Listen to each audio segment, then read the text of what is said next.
మాస్టారు, ఏముండవు మేడం గారు, ఎలా ఉన్నారండి? మన సమ్మర్కి మనకి బాగా గుర్తొచ్చేది ఏంటి? మామిడి పండ్లు, మామిడికాయలు. సో అదే మన మామిడికాయలతో మనం ఆవకాయ పచ్చడి చేసుకుందామా? ముందుగా మనం ఒక పెద్ద కత్తిని తీసుకొని మనకి కావాల్సినంత సైజులో ఈ మామిడికాయలు అనేవి కట్ చేసుకోవాలి. తర్వాత ఆ మామిడికాయని బాగా క్లీన్ చేసుకోవాలి. మనం ఆవపిండి ఇంకా మనకి పచ్చడికి కావాల్సిన పదార్థాలన్నీ తయారు చేసుకొని పెట్టుకోవాలి. మనం సాల్ట్ కూడా పిండి పట్టుకోవాలండి. సాల్ట్ కూడా కొంచెం పిండి పట్టుకొని అందులో కలిపితేనే చాలా బాగా ముక్కలకి అనేది మొత్తం పడుతుందన్నమాట.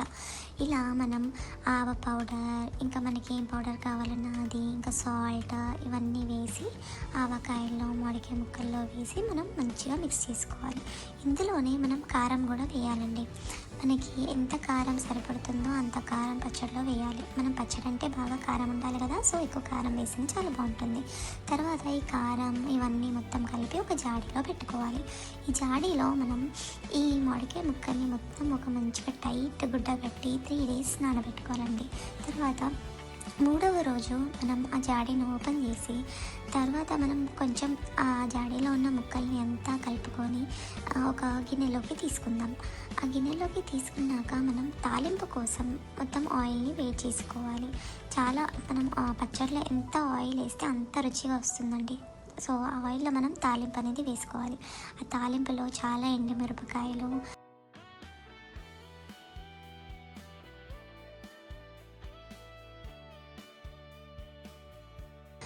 ఇంకా వెల్లుల్లి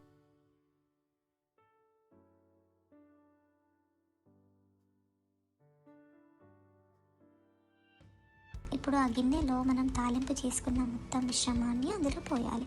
అందులో పోసి తర్వాత మనం ఆ పచ్చడిని మొత్తం మిక్స్ చేయాలి. ఆ మొత్తం ఆయిల్ అంతా ముక్కలకి పట్టేంత వరకు, ఆ తాలింపు, ఆ టేస్ట్ అదంతా ముక్కలకి పట్టేంత వరకు మనం ఆ గిన్నెలో ఆ మామిడికాయ పచ్చడిని అనేది కలుపుతూ ఉండాలి. అంతే అండి, చాలా సింపుల్గా ఈజీగా మనం ఇంట్లోనే మనం మామిడికాయ పచ్చడి పెట్టుకోవచ్చు. సరే, మరి మీ ఇంట్లో మీరు కొత్త పచ్చడి పెట్టుకున్నారా? పెట్టుకుంటే మీ టేస్ట్ ఎలా ఉందో కమెంట్ చేయండి కామెంట్ బాక్స్లో. తర్వాత మనం ఈ మామిడికాయ పచ్చడిని ఈ జాడీలో వేసుకొని మనం దాన్ని ఎప్పుడు కావాలంటే అప్పుడు మంచిగా దాంట్లో తీసుకొని తినొచ్చు అనమాట. సో మనం జాడీలో వేసుకుంటే చాలా బాగా నిల్వ ఉంటుందన్నమాట. తర్వాత మనకి అసలు లాస్ట్ ముద్ద ఎంత బాగుంటుందంటే, తర్వాత గిన్నెలో మిగిలిన ఆయిల్ దాంట్లో అన్నం వేసుకొని తిని అబ్బా ఎంత బాగుంటుంది. Thank you. Like, share and subscribe RN Kitchen Stories. See you. Bye bye.